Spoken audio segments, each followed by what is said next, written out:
First Peter chapter 3, verses 2. While they behold your chaste conversation, coupled with fear, whose adorning? Let it not be outward adorning. Exactly, meaning the body, the outer vessel, right? People love to, again, deck themselves, right, by their apparel, right? Their apparel means everything to them. You understand what name brand they wear, right? What designer, right? All these things matter to the person. You understand? How they look on the outside. That's what they care about. You understand? But how do they deck their outer vessel, Locke? How do they deck their outer vessel? You know? Adorning or plaiting their hair. Right. You know, the woman said they got to get their hair did. Right? They got to get their hair done. Right? Read on. And the wearing of gold. Right. All the accessories. Right? They want to be gold. They got the gold chain. You see it. You see it with these entertainers. You see it with them. And these pastors. Right? The watches, the Rolexes, all this. Right? The gold. Right? Read on. Or of putting on of apparel. Right? The putting on of the apparel. You see, that's how people judge the outer. Oh, what you got? Give me Matthew 23. That's how people are judging. What they see you got on. You understand? Like because somebody might wear Versace. That means anything. He's a damn demon. Right? If somebody's wearing Louis, like that mean anything. That man is a demon. You understand? He could be a demon. You don't know. Right, give me Matthew 23, 25. All right. And the point is you can't judge by the outer appearance. Right? You cannot judge by the outer appearance. Matthew chapter 23, verses 25. Woe unto you, scribes and Pharisees, hypocrites, for you make clean the outside of the cup and the platter, but within they are full of extortion and excess. Right. Excess. That's what it is. And this is an example, right? This Israelite sect, the Pharisees, they present themselves to be righteous men, run their phylacteries.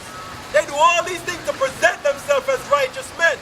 They're making the outside of the platter look good, but inside they're wicked as hell. Right? We don't know.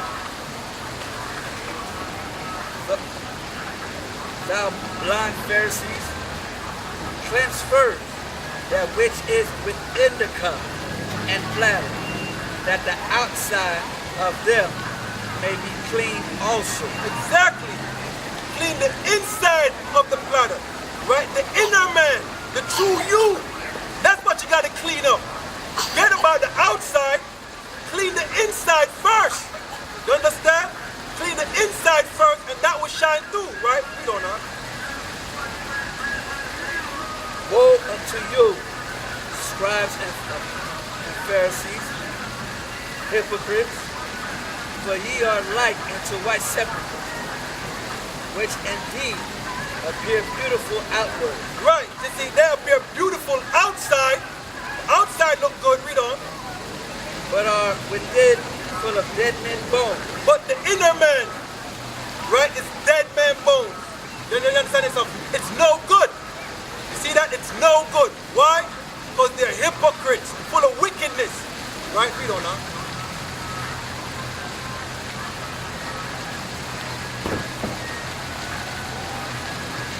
And of all uncleanness, even so, ye also outwardly appear righteous unto men. Right, you outwardly appear righteous unto men. Not caring about the inner person, outwardly you present yourself to be righteous. Read on.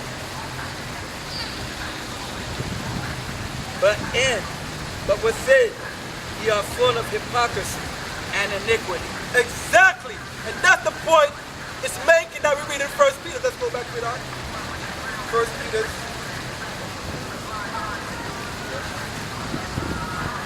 First Peter chapter 3, verses 3. Whose adorning? Let it not be outward adorning. Right, because we gave the example of the scribe and the Pharisees about their outward adorning. Right? And this is for our women. this is for our women, right? Because they love to play dress up. Nothing wrong with it, but when this is your priority, right? When dressing up the outer is your priority, that is off, that is wrong, all right? Hey, bro, believe in the Bible? Believe in the Bible, brother? Yes, sir.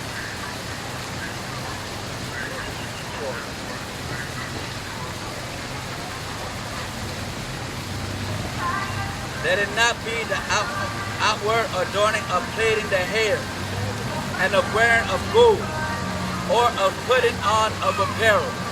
Right, you see? You're making the outside look good without fixing the inside. The inside is filthy, right? We don't know. But let it be the hidden man of the heart, and that which is not corruptible, even the ornament of a meek and quiet spirit. Exactly, you see? And this is for the ladies, right? The inner woman in you supposed to be of a meek and quiet spirit. You see that? A meek and quiet spirit. Read up on it again, huh?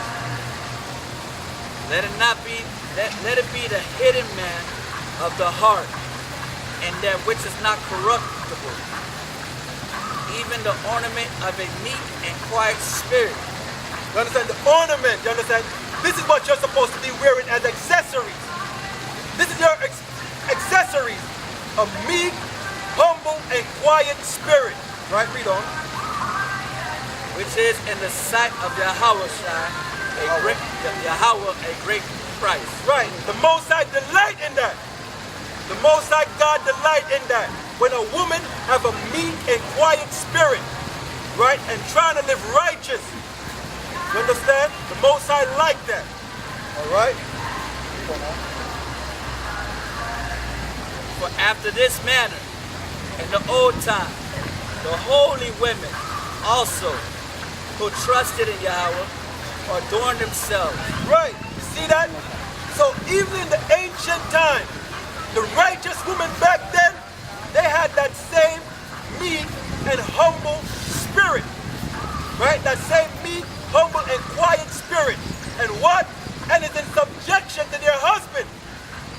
That is a righteous woman back then. You see? We don't know.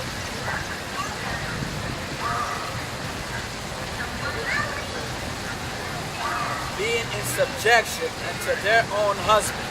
Right, you see that? Being in subjection, being obedient to their own husband. Right? And it's going to give you an example. It's going to give you an example of a righteous woman back then. Right? We don't know.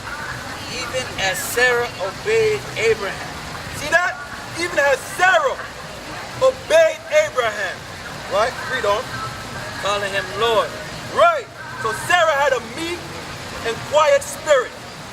Right? And called Abraham, her husband, Lord. Right? How many women could do that now? Read on. Whose daughters ye are, as long as ye do well. Right, and you'll be a daughter of Sarah if you do what Sarah did. Right, if you do well. You understand? Be obedient to your husband, have a meek and quiet spirit, right, and fear the Most High. Right? Do the right thing. Right? We don't know. And are not afraid with any amazement. Good. You see that? Now let's touch on the brothers. Right? Now let's touch on the husband. We just did the wife. Now let's do the husband. We don't know. Likewise, ye husbands, dwell with them according to knowledge, giving honor unto the wife as unto the weaker vessel. Read that again now. Likewise, ye husbands, dwell with them according to knowledge. Right, meaning be understanding, man. You understand what I'm saying? You have to kind of understand some situations sometimes and the things they do sometimes. Not saying anything way out of hand, right? But be understanding. Right? You deal with them according to knowledge. You understand? We don't know. Giving honor unto the wife. Right. Respect your wife. Right? Respect her. Right? Read on. as unto the weaker vessel. Right, as unto the weaker vessel. You understand? You have to understand situations sometimes, right? Give them according to knowledge. You have to understand some situations sometimes, what they're dealing with and going through, right? Have some understanding and deal with them accordingly, right? Still show them some respect as long as they do it right, right? We don't know. And as being heirs together of the grace of life, that your prayers be not hindered. Right, read on. Now we're going to deal with how brothers are supposed to deal with brothers, right? Read on. Finally, be ye all of one mind, having compassion one of another. Love as brethren. Be pitiful. Right, meaning tender-hearted. You see that? You're supposed to love, and that's not agape, man. Got to have that brotherly love for each other. You see that? Read on, huh? Be courteous. Courteous means kind and friendly. You see that? Read on, huh? Not rendering evil for evil. Exactly. Remember we read that about Yahweh Shai? Right? He didn't go railing for railing. Right? We're supposed to be like-minded with him. Right? As opposed to, he set an example for us to follow. So we're supposed to do the same thing. Right? He didn't revile for revile. Right? Neither are we supposed to go evil for evil or railing for railing. We don't know.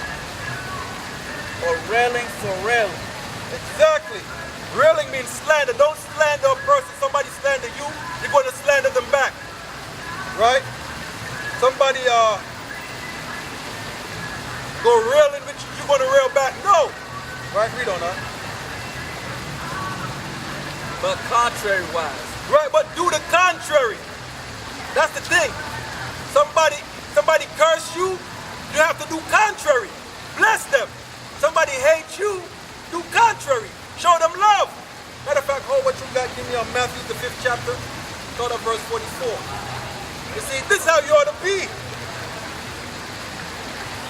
It says, rather contrary-wise. Matthew 5, 44.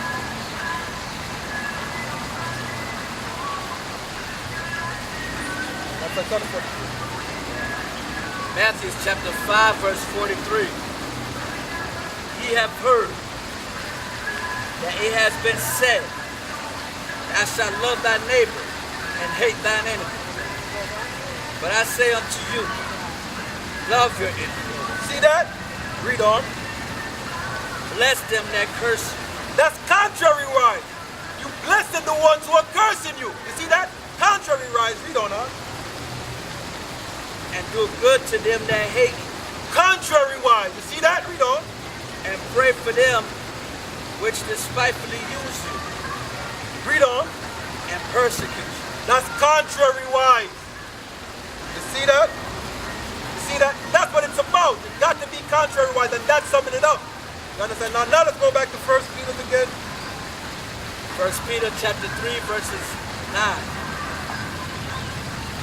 Not rendering evil for evil. Right, not rendering evil for evil. Right, read on. Or railing for railing. Right, or railing for railing. You see that? You're not supposed to do that. Read on. But contrary-wise, blessing. But contrary-wise, blessing. And we gave you an example of that. Right, we gave the example of that. Right? Read on, huh? Knowing that ye are thereunto called, that ye should inherit a blessing. Exactly. See? Read on, huh? For he that would love life, see good days, let him refrain his tongue from evil, and his lips